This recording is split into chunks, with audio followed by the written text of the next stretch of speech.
thanks for joining. This video is going to be for you if you struggle with finding a primer that works for your aging eye. Aging can be anytime over 30 when makeup starts to just not work very well, or if you've got dry eyes, just any problems in general where you need an eye primer, concealer is failing you. You can't find something that works, and the things you used to use, like maybe MAC Paint Pot, seem to just dry your lid out more and it looks like crocodile skin. That has been my life many times over the years, and I've had to do tons of little tricks to make it work, but for the last 2 months, I have actually been doing a trick that works so seamlessly and so beautifully that I really have to share it. It's a bit weird, but I decided, you know what, I'm gonna do a weird tips series here. 3 things I'm gonna show you that are a little outside of the box, but they work extremely well. And if you're aging or a beginner even, you're gonna be really grateful to try these things. They work beautifully. Okay, so the first thing we're gonna do, so I've done it with this eye here. So I was kind of practicing to see, do I wanna show them or not? And I'm like, yes, I definitely do. So this is gonna be part 1. It's going to be how to make a MAC Paint Pot dupe, a primer that works for aging skin that will keep your shadow in place. It won't crease as much. It works better than spray primer. It works better than concealer alone. It's kind of magical. That's the only way I can say it. It's going to be using 2 products, and you're probably gonna think I'm crazy when I tell you what they are, but that's okay. This is about weird tips. And that's going to be Limelife by Alcone's Wax-Based Concealer and Perfect Sunscreen. Now you gotta hang with me because I know you're like, what? How does this even just? Bear with me. It is worth the effort. It's so incredibly simple. You're gonna say to yourself, why did I not do this before? Well, I should have been brave enough to come on and teach this because I kind of thought maybe it was a little too weird. But you know what? I love to have fun with makeup, so here I am having fun with makeup. Okay, so what you're gonna do is you're going to take the Perfect Sunscreen. And by the way, this is brilliant too because we don't usually apply sunscreen to our lids. I don't know why, but we should be because they see the sun and they start to age faster than any other part of our skin. So in my opinion, they should be the most protected. This will qualify for those things.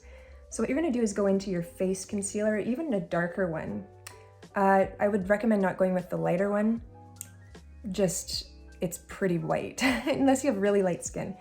And so then you're gonna go into a little bit of the Perfect Sunscreen.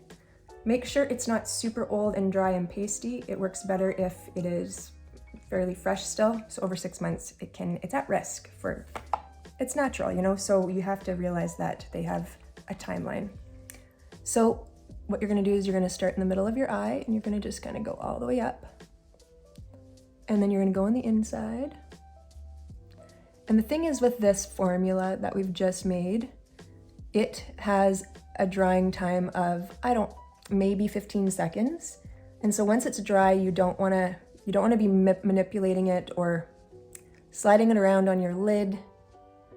It wants to sit in place and stay there because it creates a little bit of this barrier, if you will, that really adheres to fine lines and wrinkles very easily, but it creates like a little bit of a blurring fill, but yet it doesn't stay in there and crackle and go dry and like leather. It just stays like it is. And if you actually just put a little bit of setting powder on it, you could go like for the day, you could be good to go. Spray your setting spray and carry on. But if you're going to do a beautiful look on your eye, you now have the most amazing canvas to date. This is the best way I have learned to apply it. I really don't think there's anything better that has worked for me. And I've tried a lot.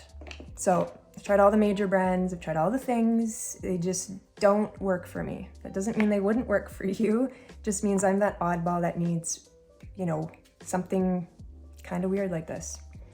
So to set it, I'm gonna use eyeshadow. I'm gonna use Rise Up and a little bit of Cream Boat together with a dry sponge. Now I kind of tap it out because I don't want it to be too intense.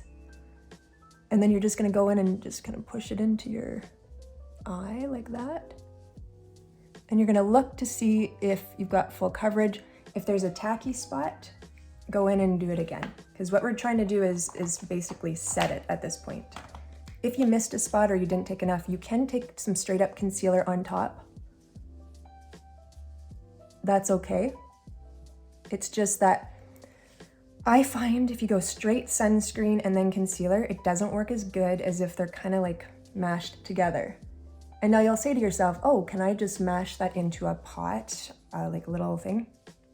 It doesn't work that way. It'll dry out and peel around and do funky things. I've done all the work. I've been doing this for a while, so let me spare you that. So the next thing is going to be part 2, where I show you another weird way to apply your eyeshadow. This look, basically. So simple, so amazing, gonna change your life. I can't wait to show you. I'm so excited. I was almost going to go straight into it, but basically that is the finished effect. It will last longer. Like I said, you need to use the time setter spray, even if you're not putting eyeshadow on. It will make it last longer. All right, if you liked that tip, please let me know with a like or something, a comment. I would appreciate it, and maybe I'll see you in the next video.